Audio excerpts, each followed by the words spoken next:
నమస్తే, welcome to Sakshi sports. This is Durga.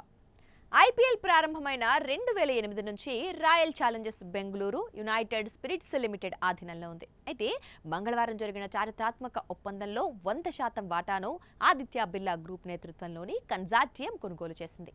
ఈ గ్రూపులో ఆదిత్య బిర్లాతో పాటు అమెరికన్ ఇన్వెస్టర్ డేవిడ్ బ్లిడ్జర్కు చెందిన బోల్ట్ వెంచర్స్, బ్లాక్ స్టోన్కు చెందిన బిఎక్స్పిఈ టైమ్స్ గ్రూప్ భాగస్వాములుగా ఉన్నాయి.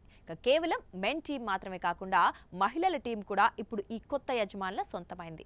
ఆర్సీబీ కొత్త యజమానుల చేతుల్లోకి వెళ్లగానే టీం పేరులో రాయల్ అనే పదాన్ని తొలగిస్తారని లేదా పూర్తిగా పేరు మారుస్తారని సోషల్ మీడియాలో పెద్ద ఎత్తున చర్చ సాగింది. అయితే ఆదిత్య బిర్లా గ్రూప్కి చెందిన అనన్య బిర్లా తన ఇన్స్టాగ్రామ్ స్టోరీలో ఒక పోస్ట్ను రీషేర్ చేశారు. ఆ పోస్ట్లో ఆర్సీబీ పేరు మారదు అని స్పష్టంగా ఉండడంతో అభిమానులు ఊపిరి పీల్చుకున్నారు. ఆర్సీబీ అనేది ఒక బ్రాండ్ అని, దాన్ని కొత్తగా మార్చడం యజమానులకు కూడా ఇష్టం లేదని తెలుస్తోంది.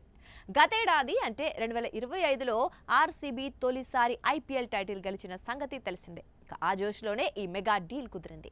గతంలో లక్నో సూపర్ జైంట్స్ దాదాపు 7,000 కోట్లతో అత్యంత ఖరీదైన జట్టుగా ఉండేది. కానీ ఇప్పుడు ఆర్సీబీ దాదాపు రెట్టింపు ధర కంటే ఎక్కువగా ఆ రికార్డును మట్టి కరిపించింది. 16,706 కోట్లంటే ఐపీఎల్ క్రేజ్ ఏ స్థాయిలో పెరిగిందో అర్థం చేసుకోవచ్చు. కోహ్లీ వంటి స్టార్ ప్లేయర్ ఉండటం, విపరీతమైన ఫ్యాన్ బేస్ ఉండడం ఈ జట్టుకు ఇంత భారీ ధర పలకటానికి కారణమయ్యాయి. 2025 నవంబర్లోనే యునైటెడ్ స్పిరిట్స్ లిమిటెడ్ ఈ జట్టు విక్రయానికి సంబంధించి కసరత్తు ప్రారంభించింది. చివరకు మార్చి 2026లో ఈ ప్రక్రియ పూర్తయింది. ఆర్సీబీ యాజమాన్యం మారిన కోర్ టీం మేనేజ్మెంట్ శైలిలో పెద్దగా మార్పులుండకపోవచ్చని సమాచారం. ఆదిత్య బిర్లా గ్రూప్ ఈ జట్టును గ్లోబల్ స్పోర్ట్స్ బ్రాండ్ గా మార్చాలని ప్లాన్ చేస్తోంది. ఇక ఈ మెగా డీల్ ద్వారా ఐపీఎల్ బ్రాండ్ వాల్యూ మరింత పెరగడమే కాకుండా భవిష్యత్తులో ఇతర ఫ్రాంచైజీల అమ్మకాలకు ఇది ఒక బెంచ్ మార్క్ గా నిలవనుంది. ఆర్సీబీ ఫ్యాన్స్ మాత్రం తమ జట్టు పేరు మారనందుకు పండగ చేసుకుంటున్నారు.